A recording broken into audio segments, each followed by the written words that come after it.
नमस्कार, Haribhoomi news bulletin में आपका स्वागत है। आज 20 दिसंबर 2025 को पोष माह के कृष्ण पक्ष की अमावस्या तिथि है। राहु काल दोपहर 3:12 से 4:30 बजे तक रहेगा। वहीं मौसम विभाग ने नए पश्चिमी विक्षोभ के सक्रिय होने से हरियाणा में अगले 2 दिन तक ठंड और घने कोहरे का अलर्ट जारी किया है। अब नजर डालते हैं आज की प्रमुख हेडलाइंस पर। बांग्लादेश में गृह युद्ध जैसे हालात, जलते न्यूज रूम में 3 घंटे फंसे रहे पत्रकार, भारतीय उच्चायोग पर पथराव, पड़ोसी मुल्क बांग्लादेश के खिलाफ अगरतला में प्रदर्शन, टिपरा मोथा बोले हमें न उकसाएं, हम सब एक हैं। बीजिंग में प्रदूषण की वापसी, वर्षों की मेहनत पर फिर पानी, AQI खतरनाक स्तर पर पहुंचा, येलो अलर्ट जारी। ट्रंप ने ग्रीन कार्ड लॉटरी प्रोग्राम अनिश्चित काल के लिए बंद किया, 2 करोड़ आवेदकों की उम्मीदों पर फिरा पानी। बुर्का खींचने का विवाद गहराया, श्रीनगर में महबूबा मुफ्ती की बेटी ने बिहार के सीएम नीतीश कुमार पर दर्ज करवाई FIR। अब खबरें विस्तार से।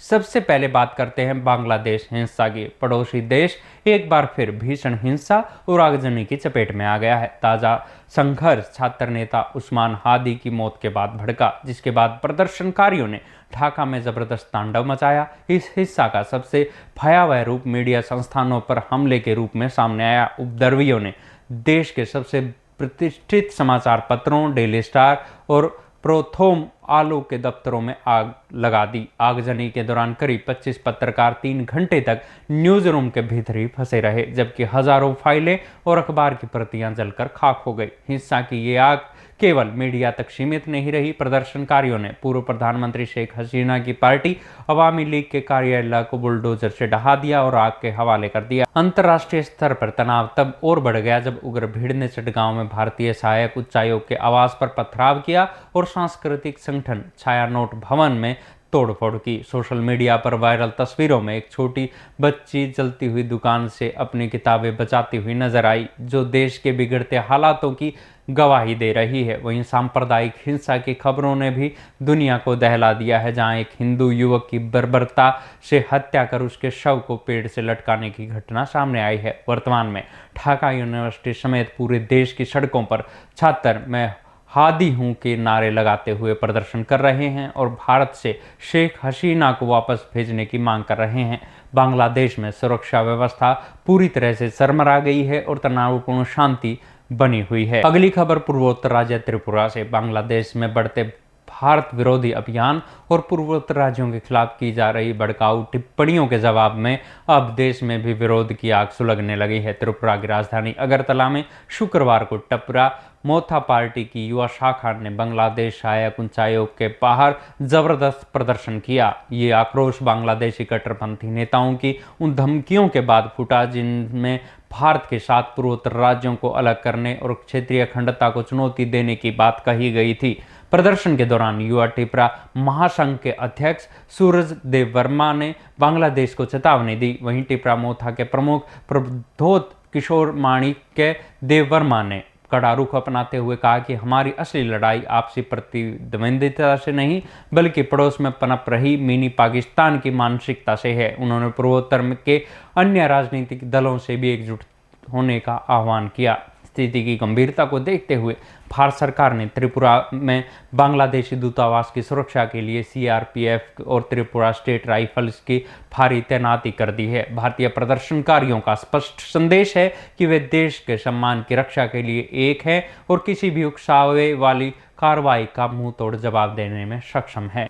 अब बात करते हैं चीन की राजधानी बीजिंग की। चीन ने पिछले 1 दशक में अपनी हवा को साफ करने के लिए अरबों डॉलर खर्च किए, लेकिन एक बार फिर घनी धुंध और जहरीले स्मोक की चपेट में है। 2 दिन पहले बीजिंग की वायु गुणवत्ता सूचकांक यानी AQI 215 के खतरनाक स्तर पर पहुंच गया, जिसे स्वास्थ्य के लिहाज से बेहद खराब माना जाता है। वर्षों से चल रहे प्रदूषण विरोधी अभियान के बाद बीजिंग में प्रदूषण का यह स्तर दिखना एक दुर्लभ और चिंताजनक है। चीन की राष्ट्रीय वेधशाला ने स्थिति की गंभीरता को देखते हुए येलो अलर्ट जारी किया है। ये अलर्ट केवल बीजिंग तक सीमित नहीं है बल्कि हेबई, तियानजिन, हेनान और जियांसू जैसे प्रमुख प्रांतों में भी भारी धुंध की चेतावनी दी गई है। बीजिंग में 2016 से प्रदूषण के खिलाफ युद्ध स्तर पर काम किया गया था, जिसमें कोयले पर आधारित हीटिंग सिस्टम को बिजली और प्राकृतिक गैस में बदल दिया गया था और भारी प्रदूषण फैलाने वाले उद्योगों को शहर से बाहर शिफ्ट कर दिया गया।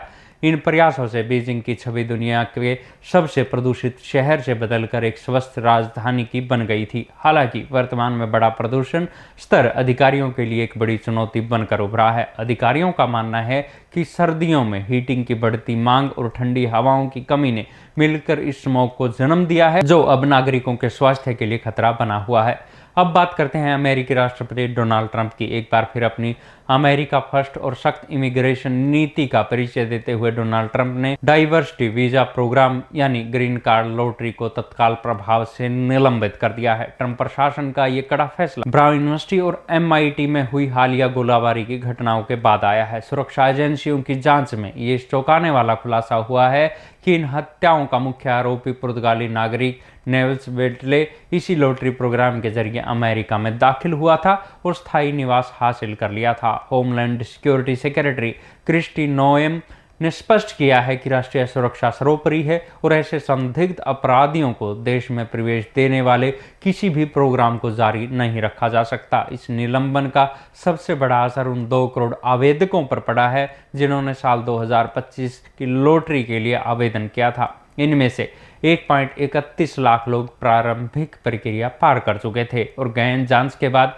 अमेरिका बसने का सपना देख रहे थे, लेकिन अब उनका भविष्य अधर में लटक गया है। ये फैसला ट्रंप की उस व्यापक इमिग्रेशन नीति का हिस्सा है जिसके तहत वे पहले ही अवैध प्रवासियों के मास डिपोर्टेशन और बर्थराइट सिटीजनशिप को खत्म करने जैसे कड़े कदम उठाने का ऐलान कर चुके हैं। ट्रंप का मानना है कि रैंडम तरीके से वीजा बांटने वाला यह प्रोग्राम देश की सुरक्षा के लिए एक बड़ा लूप होल है। इस फैसले ने न केवल वैश्विक स्तर पर प्रवासियों को झकझोर कर रख दिया है, बल्कि अमेरिका में नागरिकता और आवर्जन के एक नए और बेहद सख्त दौर की शुरुआत कर दी है। आखिर में बात करते हैं बिहार के बुर्का विवाद की। मुस्लिम महिला डॉक्टर का बुर्का खींचने के मामले में अब कानूनी मोड़ ले लिया है। जम्मू कश्मीर की पूर्व मुख्यमंत्री महबूबा मुफ्ती की बेटी और PDP नेता इल्तिजा मुफ्ती ने इस घटना को महिलाओं के सम्मान के साथ खिलवाड़ बताते हुए श्रीनगर की कोठी बाग पुलिस थाने में बिहार के मुख्यमंत्री नीतीश कुमार के खिलाफ शिकायत दर्ज करवाई है। सोशल मीडिया पर वायरल हो रहे घटनाक्रम के अनुसार नीतीश कुमार के कार्यक्रम में महिला डॉक्टर के चेहरे से नकाब हटाने की कोशिश की थी। इल्तिजा मुफ्ती ने अपनी शिकायत में इस कृत्य को घृणास्पद करार देते हुए कहा कि इससे न केवल उस महिला बल्कि पूरे मुस्लिम समुदाय की भावनाओं को गहरी ठेस पहुंची है। सियासी बयानबाजी तेज इल्तिजा मुफ्ती ने केवल नीतीश कुमार ही नहीं बल्कि केंद्रीय मंत्री गिरिराज सिंह पर भी तीखा हमला बोला। विपक्षी दलों ने भी नीतीश कुमार के इस व्यवहार पर कड़ी आलोचना कर इसे मुख्यमंत्री पद की गरिमा के खिलाफ बताया है। इस मामले में बिहार सरकार या JDU की ओर से अभी तक कोई आधिकारिक स्पष्टीकरण नहीं आया है, लेकिन जम्मू कश्मीर पुलिस को तय कर दर्ज कराई गई शिकायत ने राष्ट्रीय स्तर पर राजनीतिक सरगर्मी बढ़ा दी है। ऐसी ही खबरों से जुड़े रहने के लिए देखते रहिए हरिभूमि टीवी। और अधिक खबरों को विस्तार से जानना है तो हरिभूमि अखबार पढ़ें या हरिभूमि की वेबसाइट पर जाएं। शुभ प्रभात।